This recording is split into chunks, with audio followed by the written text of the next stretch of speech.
प्यारे भैया बहनों, आज हम 11th अकाउंट सब्जेक्ट के अंतर्गत तलपट अध्याय के बारे में अध्ययन करने वाले हैं।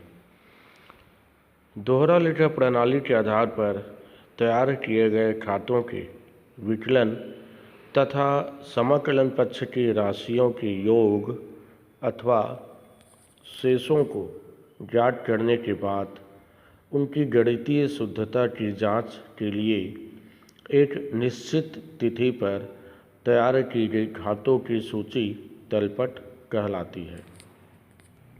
इस तरह से तलपट खाता बही के खातों से ज्ञात किए गए डेबिट तथा क्रेडिट पक्षों की योग या शेषों की किसी निश्चित तिथि को बनाई जाने वाली सूची है, जो खाता बही की गणितीय संबंधी शुद्धता की जांच के उद्देश्य से बनाई जाती है। तलपट एक विवरण है, खाता नहीं। इसके बाद अब हम आते हैं परिभाषा की ओर। प्रोफेसर मैकेंजी के अनुसार तलपट एक ऐसी सूची है जिसमें खाता बही के आधिक्यों का लेखा होता है। प्रोफेसर पिटिल्स के शब्दों में, वित्तीय वर्ष के अंत में खाता बही के विकलन तथा समाकलन के शेष को जांचने के लिए बनाई गई सूची परीक्षा सूची कहलाती है। प्रोफेसर बाटली बाय के अनुसार तलपट खाता बही के नामे तथा जमा पक्ष के शेषों को लेकर बनाया गया एक परीक्षण है, जिसका प्रयोजन बहियों की अंकगणितीय शुद्धता का परीक्षण करना है। उपर्युक्त परिभाषाओं के आधार पर यह स्पष्ट कहा जा सकता है कि तलपट खाता बही के समस्त खातों की स्थिति का एक संक्षिप्त विवरण है, जिसे सूची के रूप में खातों की गणितीय शुद्धता की जांच के लिए एक निश्चित तिथि पर बनाया जाता है तथा इसमें रोकड़ शेष व बैंक शेष भी शामिल किए जाते हैं। तलपट को परीक्षा सूची भी कहा जाता है, क्योंकि इसके माध्यम से खातों की गणितीय शुद्धता की जांच संभव हो पाती है। इसके बाद अब हम आते हैं तलपट की विशेषताएं। तलपट एक विवरण है। तलपट खाता नहीं, एक विवरण है। तलपट किसी विशेष तिथि को ही बनाया जाता है। इसमें प्रत्येक लेजर खाते की सूची होती है। तलपट के डेबिट पक्ष तथा क्रेडिट पक्ष का योग बराबर बराबर होना चाहिए। इसका निर्माण खातों की गणित संबंधी शुद्धता की जांच के लिए किया जाता है। इसकी सहायता से अंतिम खाते बनाने में हमें विशेष सुविधा होती है। इसके बाद तलपट बनाने की आवश्यकता। अर्थ एवं परिभाषा के आधार पर अथवा व्यावसायिक क्रियाओं के परिणामों में शुद्धता हेतु इसकी निम्न आवश्यकताएं महसूस की जाती है, जिसे हम कुछ बिंदुओं के माध्यम से समझाने का प्रयास करते हैं।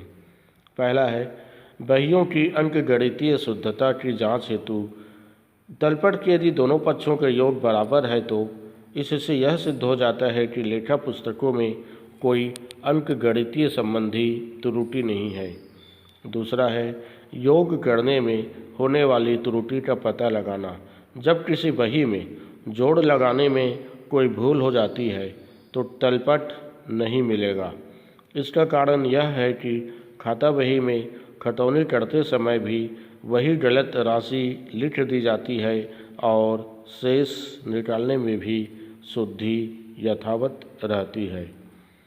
तीसरा है खतौनी में होने वाली त्रुटि का पता लगाना।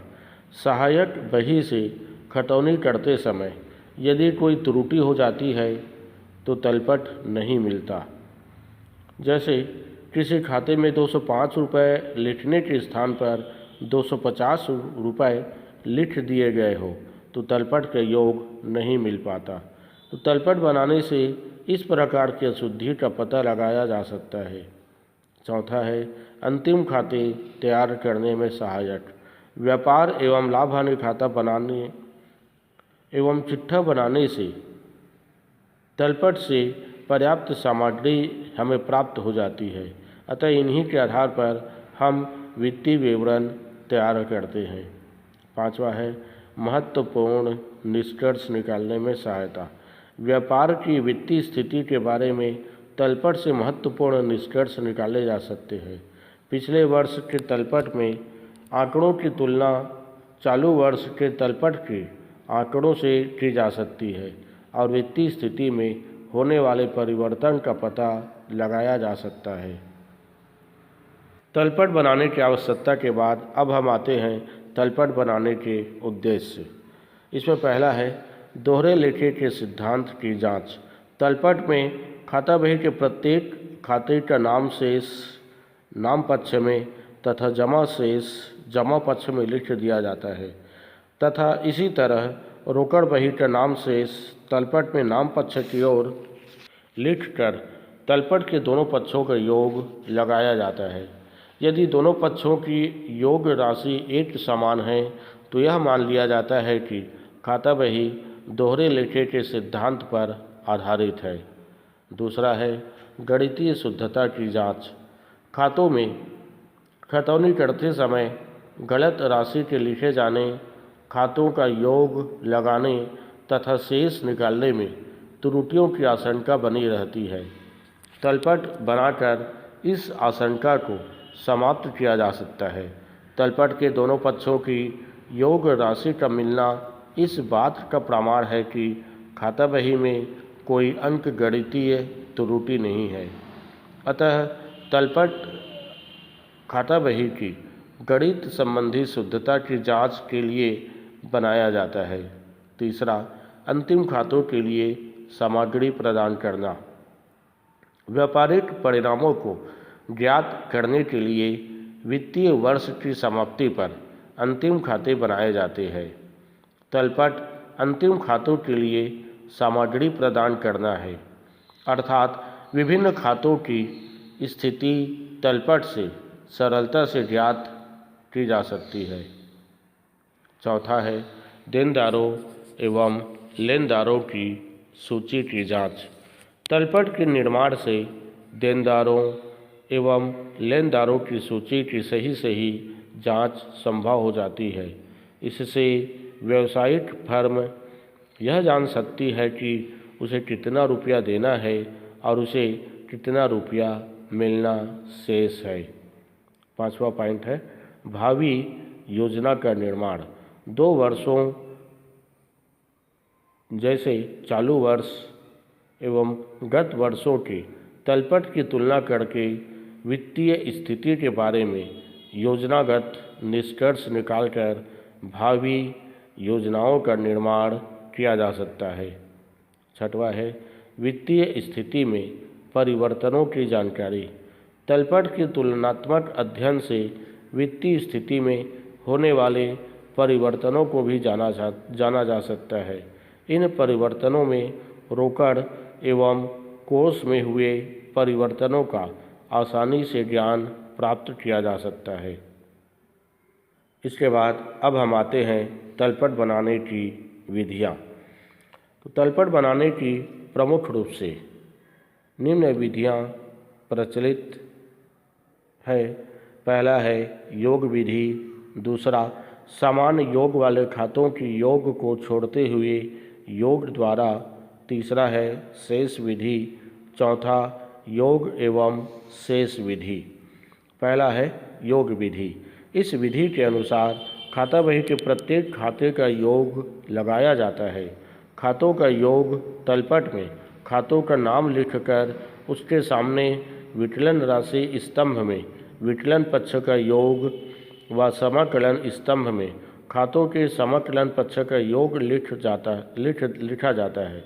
समस्त खातों के दोनों पक्षों का योग तलपट में लिखने के पश्चात तलपट के विकलन तथा समाकलन पक्ष का योग लगाया जाता है, जो कि समान आता है।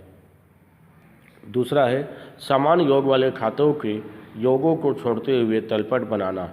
इस विधि में जिन खातों के विचलन और समकलन पक्ष के योग एक समान होते हैं उन खातों को तलपट में नहीं लिखा जाता। इस विधि से तलपट उसी प्रकार तैयार किया जाता है जिस प्रकार योग विधि अनुसार तैयार किया जाता है। तीसरा है शेष विधि।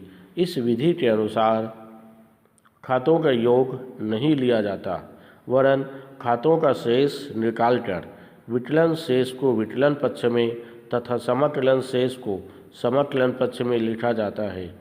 यह शेष दोनों पक्षों का अंतर होता है। जो खाते स्वयं संतुलित रहते हैं उन्हें इसमें शामिल नहीं किया जाता। इसके आधार पर भी तलपट के दोनों पक्षों का योग मिल जाना चाहिए, अन्यथा कहीं न कहीं त्रुटि हुई मानी जाती है। और यदि योग समान हो तो समझना चाहिए कि खतौनी करते समय कोई त्रुटि नहीं हुई है। प्रायः तलपट इसी रीति से बनाए जाते हैं क्योंकि यह पद्धति सरल है।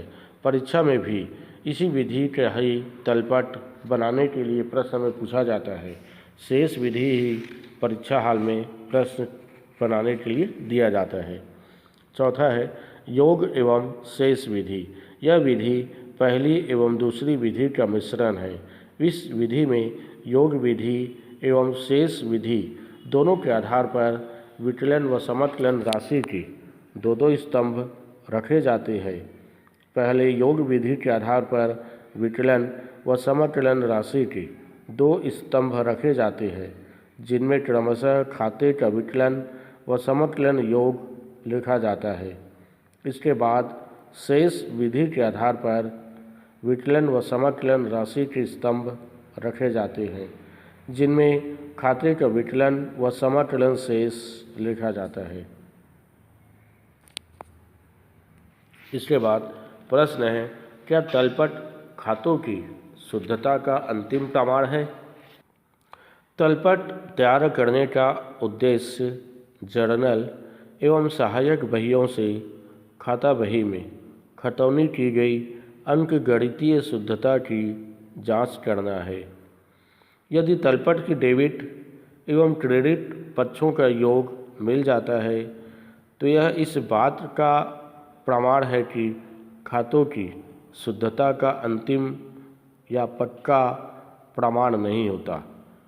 इसे दूसरे शब्दों में कहा जा सकता है कि तलपट के दोनों पक्षों का योग मिलना अंकगणितीय शुद्धता का प्रमाण तो हो सकता है, किंतु खातों की शुद्धता का अंतिम प्रमाण नहीं हो सकता।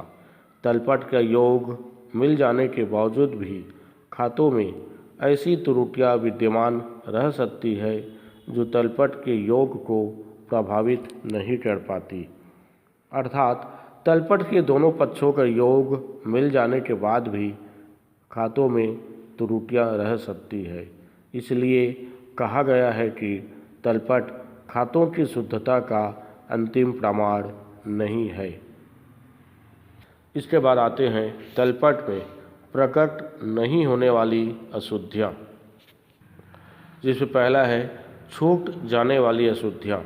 यदि प्रारंभिक लेखे में किसी व्यावसायिक व्यवहार का लेखा नहीं हुआ है या जब किसी सौदे का जर्नल में लेखा गलती से नहीं हो सका तो यह खाता बही में खतौनी से छूट जाएगा, और जब खाता बही में इसका लेखा नहीं होता तो वह तलपट में भी नहीं आ जा सकता। इस प्रकार खातों में त्रुटि पाई जाती है तो इसका प्रभाव तलपट के मिलने पर नहीं पड़ता। दूसरा है सैद्धांतिक अशुद्धियाँ।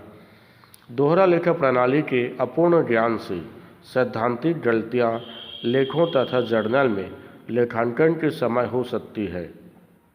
इस प्रकार की गलतियों से भी तलपट मिल तो जाता है, किंतु उस लेन देनों का पूर्ण दोहरा लेखा किया गया है।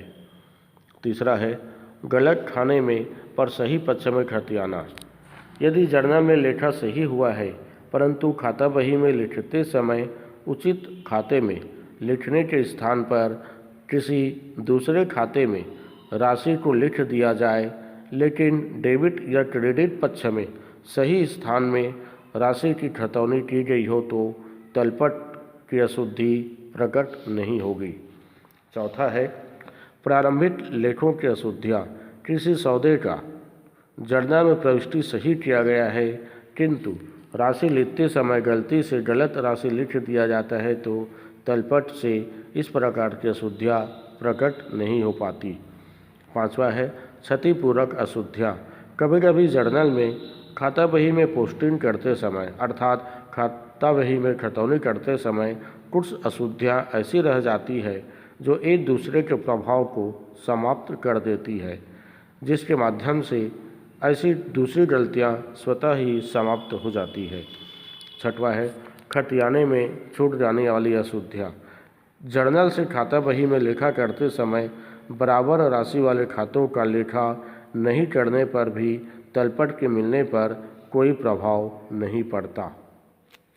इस तरह से ऐसी अशुद्धियाँ जो तलपट में प्रकट हो जाती है या तलपट का मिलान कब होता है, जिनमें पहला है एक पक्ष की खतौनी छूट जाना, दूसरा प्रविष्टि उल्टा होने पर सौदे लिखा जाना, तीसरा है अशुद्ध योग या शेष निकालना, चौथा अधिक खतौनी कर देना, खातों को तलपट में नहीं लिखना, अशुद्ध राशि लिख देना, तलपट में गलत पक्ष में प्रविष्टि कर देना, जोड़ को आगे ले जाते समय गलती से गलत योग लिख देना। इस तरह से तलपट मिलाने की विधियाँ या अशुद्धियों का पता लगाने के लिए सबसे पहले तलपट की पुनः जांच की जाती है।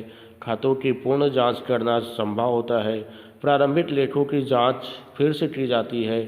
सहायक बहियों की योग या खतौनी की जांच की जाती है और उसके बाद रोकड़ की जांच या मिलान सिद्धांत के आधार पर रोकड़ को मिलाया जाता है और उसके बाद प्रयत्नों के बाद भी गलती होने पर गलती नहीं मिले तो पुनः सहायक बहियों, जर्नल, खाता बही एवं प्रविष्टियों की विस्तृत जांच की जानी चाहिए। इसके बाद शेष अगले वीडियो में बतलाया जाएगा।